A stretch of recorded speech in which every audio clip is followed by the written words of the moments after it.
Good afternoon. We are at the German ambassador's office in New Delhi. India and Germany ties have been growing. There are around 2,000 German companies in India. Also, there are around 50,000 Indian students in India in Germany. Germany is also wanting around 90,000 Indian skilled workers. With me is the German envoy, Ambassador Philip Ackermann. Ambassador, first of all, I'd like to ask you, the Rise in a Dialogue has just ended in Delhi. Your country has been participating in a big manner with India in several functions, several events. How do you see the outcome of the Rise in a Dialogue for your country? So I think the Resonate Dialogue is the signature event of the uh, political life of Delhi in a way. So the whole world comes together in Delhi, meets, and it's packed, as you know, the rooms are full. And the reaction I heard from the German delegation was that basically everybody had a very, very intense time, a very inspiring time. People like the panels a lot, and also what is even maybe more important, they had they had very good meetings in the margins of the race and dialogue. So I think it's a very interesting and growingly popular event that brings people together from across the world and is a very important meeting point. I think the German delegation, and it was a numerous one, left very, very satisfied. Ambassador, Prime Minister Modi and Chancellor Scholz had met in India in October last year. An important part of that meeting or the statement mentioned about your government seeking 90,000 skilled workers from India, white collar, blue collar jobs. What is the status of that, and what are the kind of people you're looking at? So let me say that this 90,000 number is a bit of a rumor. It is not 90,000. We don't have a ceiling, actually. You know, there is a huge demand for skilled labor in Germany. And India is a country with whom we work closely with the governments, between the governments, but also between business and businesses to bring people to Germany. And we are looking for people on every level, be that IT engineers, be that caregivers and nurses, be that apprentices in craftsmen shops in Germany. So basically, we are very, very happy if Indians decide to come to Germany. I can tell you that we have an increase in number every year of these skilled labor moves from all our 5 missions in India, 4 consulate generals and the embassy, and we will, continue to recruit together with Indian institutions in order to guarantee a legal and fair migration to Germany. I think it is a big success story so far. The Indian diaspora in Germany is hugely successful. It's the most prosperous diaspora of all diasporas, and even earning more average-wise than the Germans. So India is a very, very sought-after country in this context. So, Ambassador, what I understood, you are saying 90,000 limit is not there, could be more than 90,000. Could be theoretically, could be more. Ambassador, the next question I want to ask you is important because, again, focus of India, a German cabinet cleared it last year about investments, increasing German investments in India. What is this focus in India? What is the kind of investment looking at, if you tell in dollars or euros? So I think we cannot say, we cannot put a number on the table here, but what we have created with this focus on India paper is that the whole cabinet, all departments of the German government came together and put their ideas on India next to each other. So we have now a paper, a whole of government approach where we say our relations with India are so differentiated, are so granular and so nuanced that we need to put them in one strategy, so to speak. And that's our focus on India paper. And that means, and is very clear, that the German government will continue to put all their efforts in these bilateral relations. And I will tell you one thing which is important, because we are sort of in between governments. We have a new government by the end of next month. There will be continuity on the India field. So there will be also the new government, albeit with another chancellor, will continue with this focus on India clearly. We have indications that this will be happening no matter who will be the foreign minister. And the chancellor is well known, but with the new government will be a very, very similar way of dealing with it. Okay, so India can be assured that Germany's new government being formed supposedly after Easter next month will continue to work with India the same manner, same functions, which it has been functioning so far in the past 5 decades or so. Ambassador, thank you for the assurance you're giving to India. I would like to ask you, what is the collaboration India and Germany are doing in space and atomic energy? There was a lot of talk about it in the past when the two countries had met? So atomic energy, as you know, Germany has ceased of producing atomic energy for its own consumption. We have decided that we will try to explore rather other fossil fuel methods to fire up our energy need in Germany. So we have about now 60% of our electricity is from renewables already, and this number will go up. This is an area where we work very closely with India. Renewables is an area in our common partnership for green and sustainable development where India and Germany, and not only the governments but also the private sectors, join hands. And India is a world leader in renewables by now. On space, I would say that there is really room for improvement, and we will see that in the next month and years we will also join hands more than we used to do when it comes to the collaboration in space. Ambassador, one of the important aspects of India-German collaboration is the defense sector. A German company, ThyssenKrupp Marine Systems, or TKMS, is now working together with Mazagon Docks Limited, Bombay, to make the next generation of submarines, which are AIP enabled. The TKMS has said that they are going to set up a kind of facility in India, also make India a hub for submarine manufacturing. Ambassador, what is the kind of regulations TKMS may face from Germany? Regulations, if any. Is the German government okay with allowing TKMS to set up a unit in India? So let me be very clear on that. The German government is fully behind the bid of TKMS.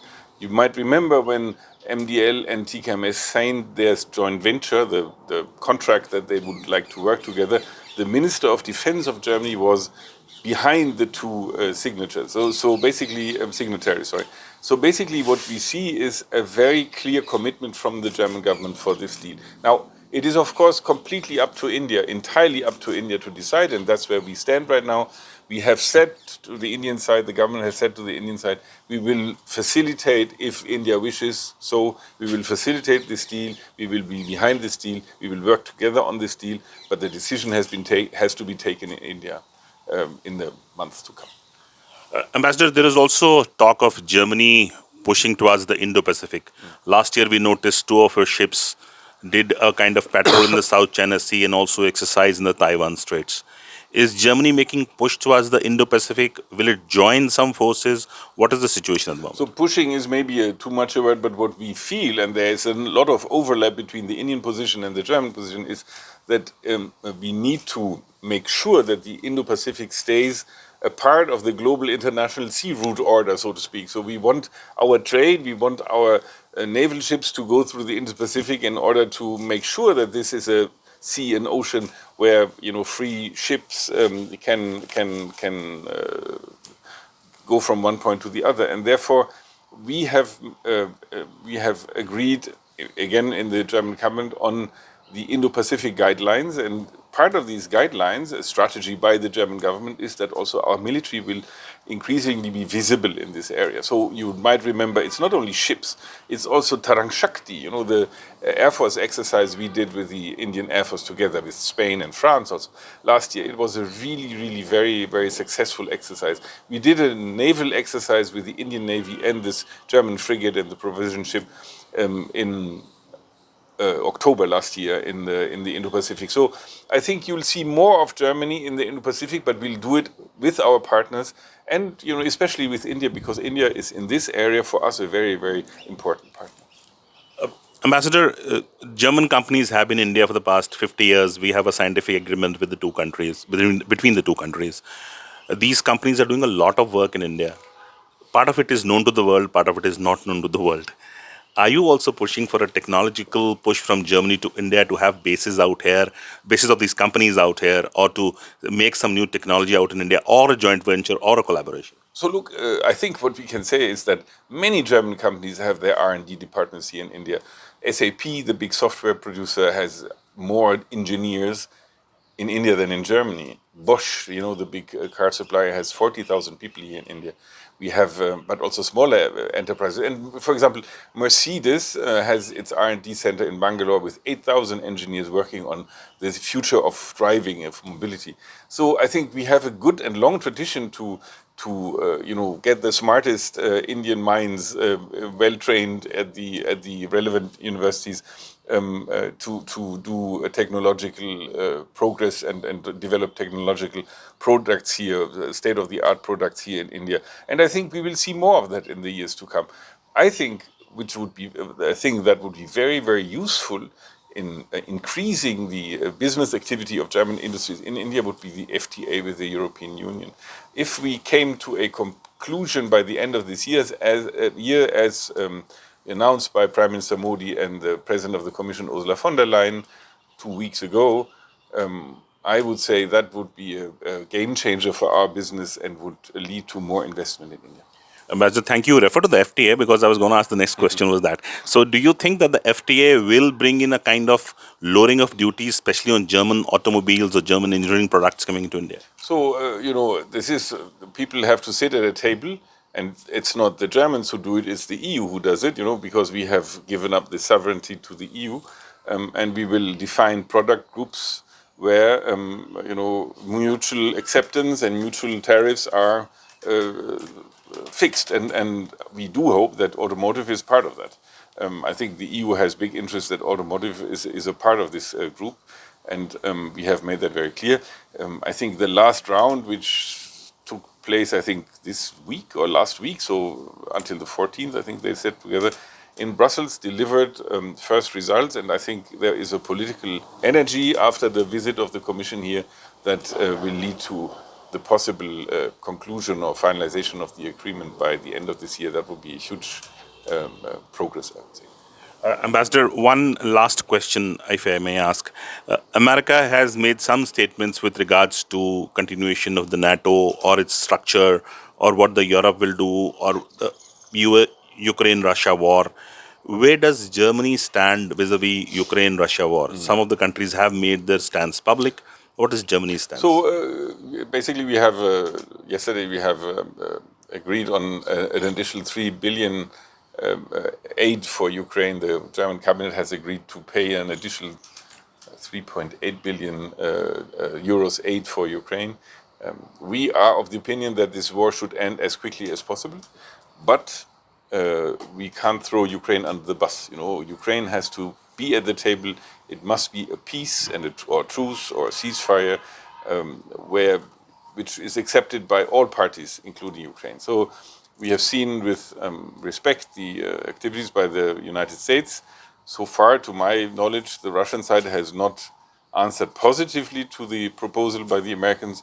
We'll see how that goes, and I think every initiative to bring about peace in Ukraine is very welcome. But as I said, for Europe, the red lines are Ukraine's positions taken into account, and can Ukraine find itself in this new agreement? And I was very encouraged to see that the American side had, before reaching out to the Russians, had good talks with the Ukrainian side, and that's, I think, the way to go forward. At the same time, I would say what we have understood now, and we have reacted to that, is that we have to make sure that Europe is in a position to defend itself, and that means a clear boost, a clear increase in rearmament of our armed forces, and that's what's going to happen in almost every European country over the next coming years, and in Germany in particular, we have decided to spend a lot of money in getting our armed forces up to a level on which they can really try to defend themselves in a very, very convincing way. We feel threatened in Europe. We are not trusting the Russians. We feel that once you have violated sovereign borders, you will be able to do it next time. The 3 Baltic states are very exposed to the Russian border. They are small populations. So we have to prepare ourselves to defend these partners of ours. They are members of our family, and we will not let that happen. And that means that we have to invest in our defense capacities. Ambassador, it was a pleasure talking to you. India-Germany ties are growing, as we all know. There is a lot of talk about technology sharing, defense equipment manufacturing in India. These are cutting-edge technologies. Germany is known to be a leader in some of the cutting-edge technologies, which is bringing into India. And we'll see how it will happen. Thank you, Ambassador Ackerman, for speaking to the Tribune. Thank you very much. It's a pleasure to be with you.